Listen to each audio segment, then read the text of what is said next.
There should have been 21 assignments for me to grade, and yet I was looking at 22. It didn't make any sense. I double and triple checked the pile of papers, but there was no mistake. I only had 21 students, and yet there were 22 pages to grade. I was hunched over my desk, going through the pages one by one. I took note of all the names, trying to find the extra assignments. They were all simple essays where they described what they'd done during the winter break and what they were most looking forward to in the coming year. A simple English assignment. In the middle of the pile, there was one paper that clearly stood out. It was barely legible, and there was no signature. The text was written in squiggly lines with a red pen, pressed so hard into the paper that it had punched several holes. "I'll be free," the paper said. "I got out, and she has no idea there's 2 of us now." The paper was barely legible, half-finished sentences describing a sudden awakening, thoughts of breaking things, describing people as disposable objects, hearing a voice in the mirror. My friend gave me a flower, and now I'm here. There was a scribbled drawing of a blue sunflower in the corner of the paper. It was the strangest thing I'd ever read. Yeah, I'm a teacher. The kids I teach are on the edge of turning into teenagers. It's an awkward stage, but it is that space in a young person's life where you can really make an impact. If you can make them feel seen and heard, they might gain a confidence that'll follow them for the rest of their lives. I have 21 students in my class, 8 boys and 13 girls. The day after I graded that paper, I didn't know what to think or say. After I took attendance, it dawned on me, whoever handed in that paper was in the room right now. It threw me off my tempo. I had them do some individual assignments while I found my bearings. It was the usual ruckus, bickering and joking, awkward teenage flirting, loud discussions about whatever was new online, but something felt different. Malevolent. It had to be one of the girls. The paper had hinted at it. But which one? I handed out an extra assignment. Nothing fancy. I just took the crazy paper out of the bunch and distributed the rest randomly to the students. For tomorrow, they were to write a short essay telling me about what they'd read in the other student's essay. Reading comprehension and writing at once. No one would have a problem with that, except the students. As I got back home with some takeout sushi, I looked over the strange paper again. There were some smudges going left to right. No matter if you're right-handed or left-handed, that'll happen. But further down, there were more smudges. It looked like the writer had held the pen like a hook, with the pen facing the writer. It indicated a left-handed writer. I double-checked with a few articles online, which said the same thing. But there were no hook-handed writers in my class. I would have noticed. But I was sure there were a few left-handed people. I finished my sushi and went to bed with a chilling feeling that I was missing something obvious. The next day, I got the assignments, all 21 of them, no extras. I breathed a sigh of relief, figuring that maybe someone had just played a cruel prank on me. We got through the classes of the day without a hitch. We even managed a fairly successful math quiz. All in all, I wasn't complaining. The extra assignment wasn't that important, but I took them home to grade them anyway. Some had put extra effort into their work, and I wanted to reward them. No matter the age, everyone loves gold star stickers, and I had plenty on my crafts table. I started going through the papers, only to notice something. There were, once again, 22 of them. At some point during the day, someone had snuck an extra paper in there. Going through the pages, I couldn't help but to feel that bubbling sense of dread. One of these papers was going to be terrifying. It felt like getting slowly pricked by a needle. At first there's just the pressure, but you know the hurt is coming. It was at the bottom of the pile. Red ink, barely legible. Spots from a hook-handed writer. "I know you've caught on," the paper said. "I want you to know. I want you to chase." There were little sketches of drops of blood falling into an open mouth. Crude, but clear. Chase me. I chase you. I didn't sleep well that night. I pulled the curtains, I double-checked all the locks, I pulled the covers up tight, and I left the light on in the hallway. And yet, I still had that awful sinking feeling that I was missing something. Was it Claire? She'd always been a bit of an oddball. Or maybe someone I'd never expect, like Shanda. Maybe Petra. Fiona?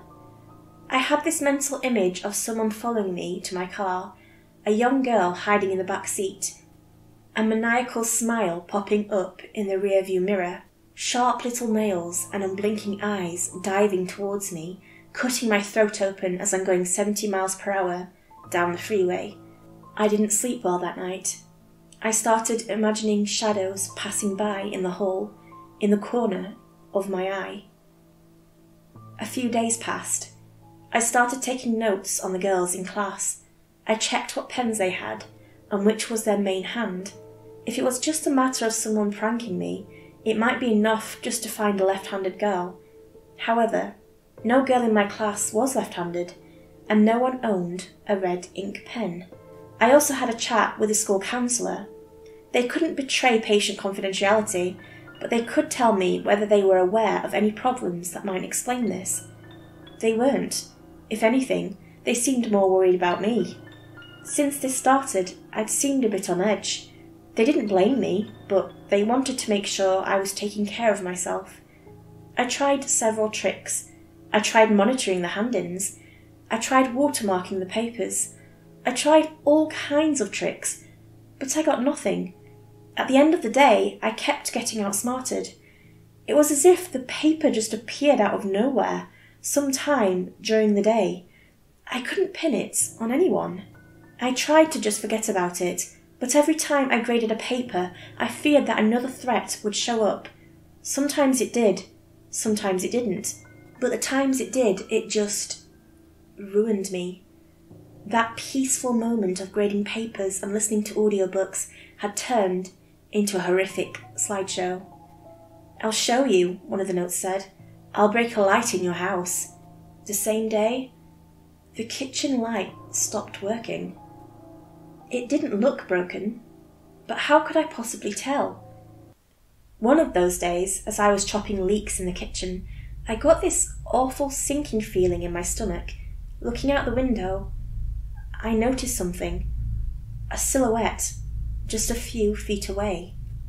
She was short, with long black hair. There was something wrong with the shape of her face. Her skin looked grey. For a moment, we just stared at one another. It took me a few seconds to realise that it wasn't just a face. It was a skull. Still clutching my kitchen knife, I stumbled away from the window. It had to be a mask. That wasn't a real face.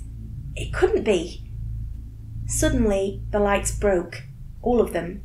The kitchen, the hallway, the bathroom. Hell, even my desktop lamp at my home office.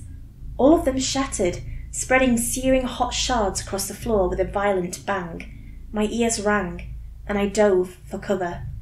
It felt like a gunshot. Looking up, there was no one left outside. No mask, no kid, no nothing.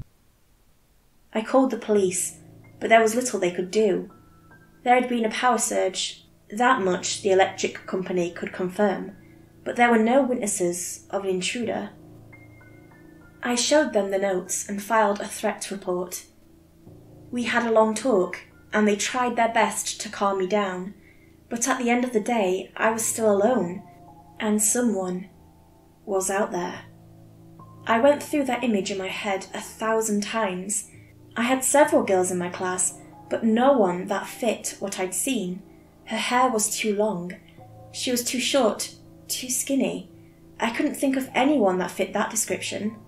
But she'd been there, no doubt, in my mind. And I had this gnawing feeling that I'd seen her before. Over the next couple of days, I couldn't stop seeing her. She'd be across the road as I went to work in the morning. I'd see her pass by the window in the cafeteria. And one day, as I was driving home, I saw her in the rearview mirror of my car. That grey death's head grinning at me. I was getting more notes, not just slipped into the hand in assignments, but also just scattered around my apartment.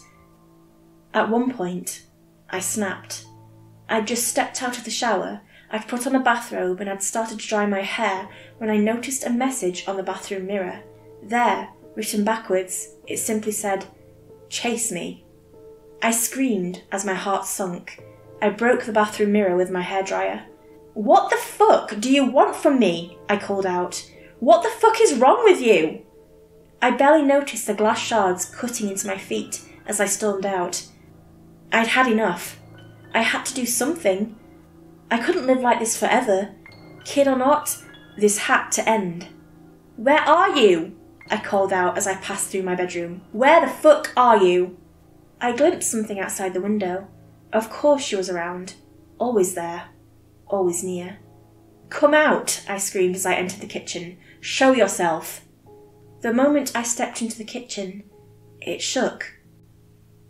Every drawer, every door, every appliance, everything flung open, as if pulled open by a steady hand.